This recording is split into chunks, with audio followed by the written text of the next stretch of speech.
stage of the world, being a role model for our young generation.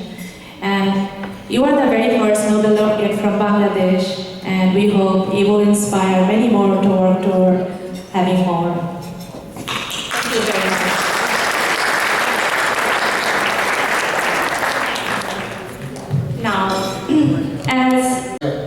Unfortunately, on his way to this event, he was called away.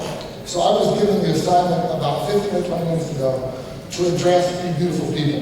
And I want to tell you, you all look outstanding. And for that, give yourselves a round of applause.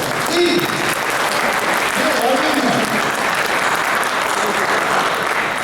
Dr. Yunus, congratulations on the work that you're doing. I'm only going to say a short few words and say thank you so much for allowing me the presence to stand in front of you.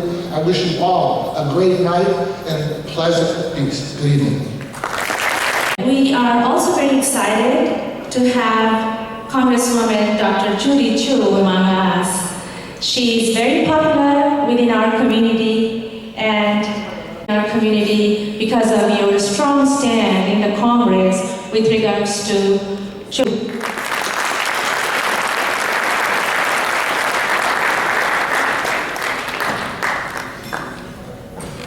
So thrilled to be here on the 4th anniversary of the Little Bangladesh Improvement Organization.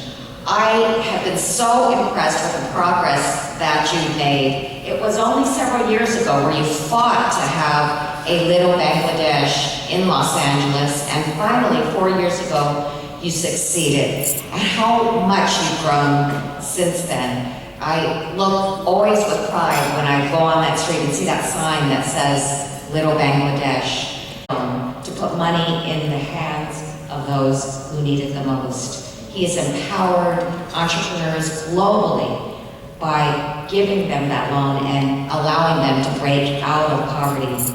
Now, I in particular am thrilled to see him here and to hear him because I am a member of the House Small Business Committee, and I am the ranking member of the Access to Capital Subcommittee. I joined the committee because I know that 2 out of 3 new jobs are created by small business. Small business is really the key to our recovery from the problems of the economy. And it is so that he's established a Grameen Bank where he has already given 2,085 loans, and all of them are women. So, Professor Yunus, amazing.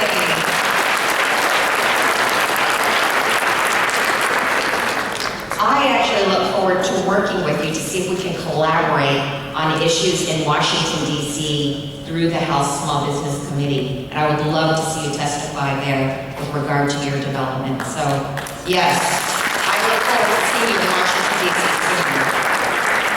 And so I would like to give my own certificate of congressional recognition to the amazing, now honorary governor of Little Bangladesh.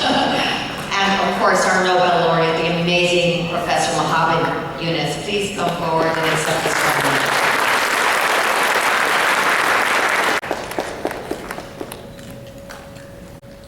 Now, last but not the least, we are very pleased to have Deputy Mayor Reed Cole among us tonight.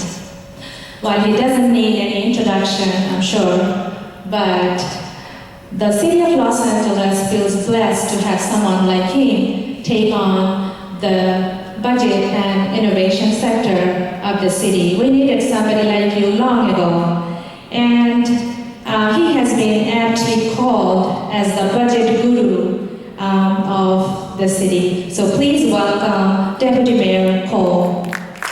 Siddiqui and all of you who have given me such a warm embrace. And I want to begin on behalf of the mayor, who you heard is in South Korea this evening, in paying tribute to this community that has worked so hard and achieved so much in our city. The mayor has a wonderful phrase about what makes Los Angeles unique. He says it's a place where you can fly into Los Angeles Airport to LAX, and within 20 minutes, no matter where you are from on the globe, you can find a place that feels like home, that smells like home, where the food tastes like home. And even for a fourth-generation Angelino like Eric Garcetti, you can drive 20 minutes and you can find yourself in a place like nowhere you've ever been before.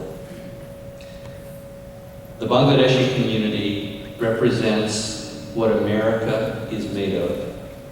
This week, our president talked about a nation of immigrants. That is what we are. That is what makes us great. You are what makes us great.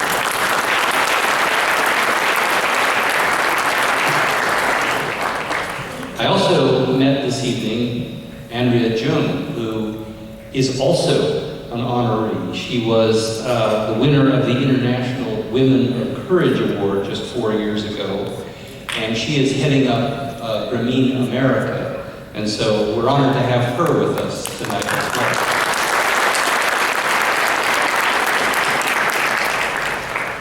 So tonight we celebrate Dr. Yunus's extraordinary achievements, an economist, a university chancellor, best-selling author, and of course, the founder of Grameen Bank, and now a family of nearly 25 companies, nonprofits, and institutions that are worth nearly $10 billion. No wonder Fortune magazine ranked him among the 12 most influential entrepreneurs of this era.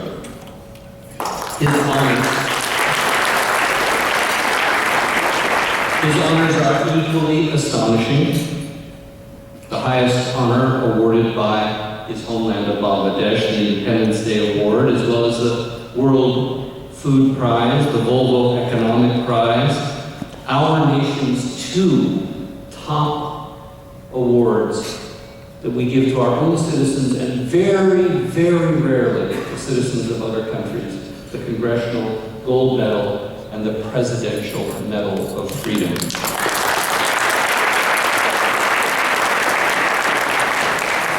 And of course, the Nobel Prize for Peace, which he shared with the bank he founded and one of its first borrowers who borrowed money to buy a goat and who put into his own pocket for $27, the first $27 lent that created this worldwide movement of microcredit and freed those 42 individuals from the cycle of poverty.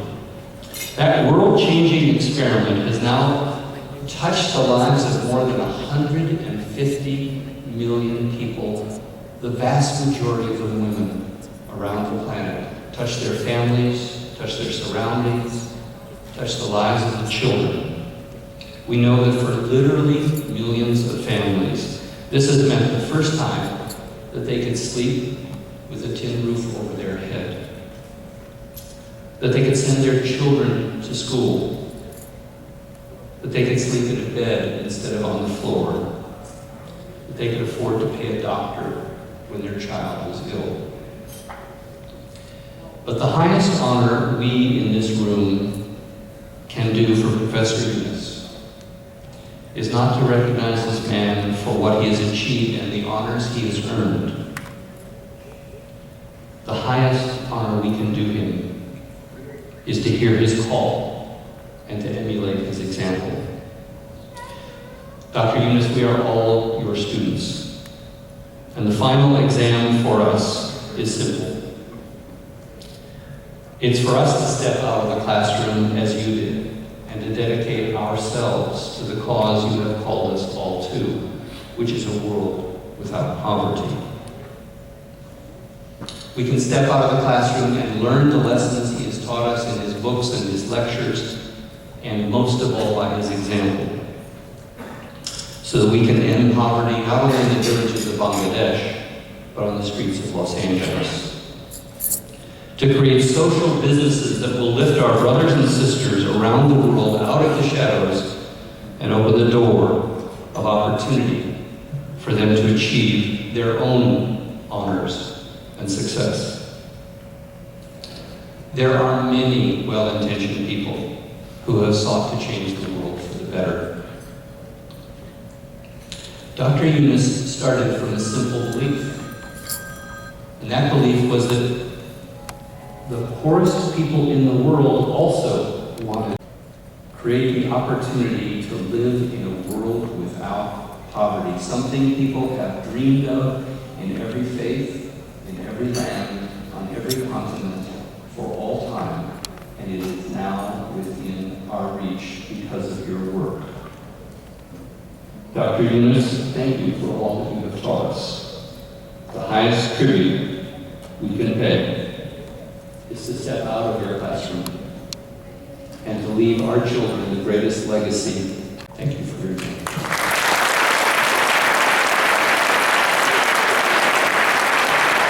Only he's turned out, so there's an opportunity for you to come back in just 3 years and be the governor of all of California.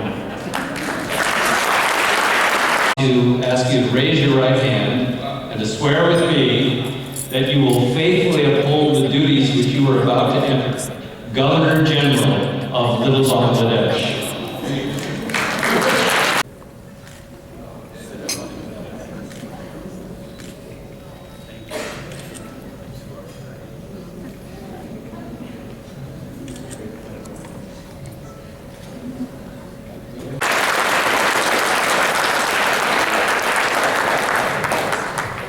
And the sign of Little Bangladesh, which our honorable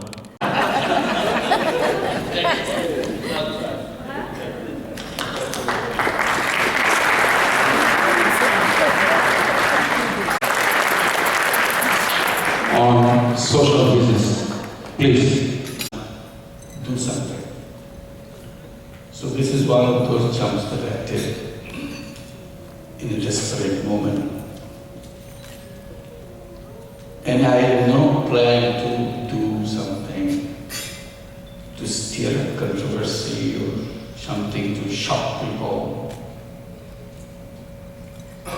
Something I thought I could do as an individual. Something I didn't have to consult anybody. Something I didn't have to make lots of preparations. I did that. This was the circumstances of extreme economic difficulties in Bangladesh in the mid-70s. So I was trying to see as a person if I could make myself useful to somebody. And I was trying to do little things. While I was doing that, I saw many things inside the village. I was never so close to people in a village. These are not taught in the classrooms. These are taught in textbooks. And now, because of my desire to make myself useful to something I'm learning about them. And what shocked me, among many things, the loan sharking in the village. It's a very ugly situation. Poor people's life. And the more you see it closely, the more furious you get. But you cannot do anything. Suddenly it struck me. I can do something for some people here. If I lend the money, then people don't have to go to loan shark. The problem is solved. So it's not about writing a book, writing a thesis, make a protest march, nothing. Just you lend it,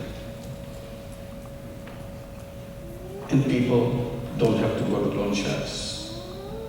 They are liberated from the clutches of the loan sharks. And that's this famous $27 story that you heard. And once I did that, I had no idea whether people will switch to me but they liked it. It became a sensation in the village. Everybody wanted to borrow from me. And I was very happy because I thought I'm now protecting them from the loan sharks. But in a couple of months, as I was doing, it became popular, more and more people coming. My money was running out. That's when I went to the bank to negotiate with them to lend the money, because I don't have enough money. Bank said no. The struggle began. That's a long story. But after several months, I resolved it by offering myself as a guarantor. So I said, all I can do, I can be your guarantor, I can sign all your papers, and you give the money. If they don't pay back, I'll pay back. This is a language I learned from the bankers. I didn't know about that. So they understood the language, but they were not ready to jump into the action. They were hesitating. But finally they changed their mind. They said, okay, we'll give you the money with you as a guarantor. They accepted it, I think, in hindsight, because they thought this is the only way to get rid of this guy. He's making too much noise. So they thought it will fail, collapse, and I have to pay the money from my pocket. And I'll learn a lesson, and I'll not do it again. They were wrong. It didn't fail. It kept on working. People are paying back every country.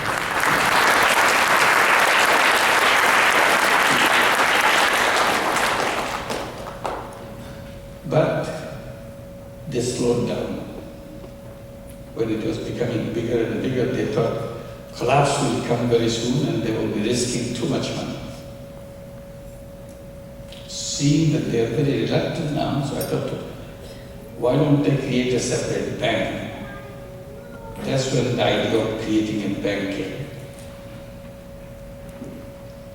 It took a long time. I started the lending from my pocket in 1976. In 1983, we finally became a bank. We were very happy. We could spread the whole thing as fast as we can. And gradually it spread all over the country. Today we lend out to, we have 8.5 million borrowers in Grameen Bank right now. Mostly women, 97% women. There are certain features which makes Grameen Bank very unique in that sense. Not only lends money to poor people, poor women, it's also owned by the poor women. And that's what we wanted to make it to be, something which would be their own. So this is a bank owned by poor women. And they sit in the board of the bank. They decide the policy of the bank. That's why when they gave the Nobel Peace Prize, we took all the board members, all poor women, to Oslo to receive that prize, because they gave to the prize to the bank also, so they had to receive the prize. It created a little problem with the Nobel Prize Committee, because they were not expecting all these illiterate women from Bangladesh will be sitting in the hall, dignified hall with all those dignitaries. So I assured them this is the right thing to do, because after all, we gave the loan, we gave the prize to Grameen Bank. They are the owners should receive it, not a functionary of the bank. And assured them that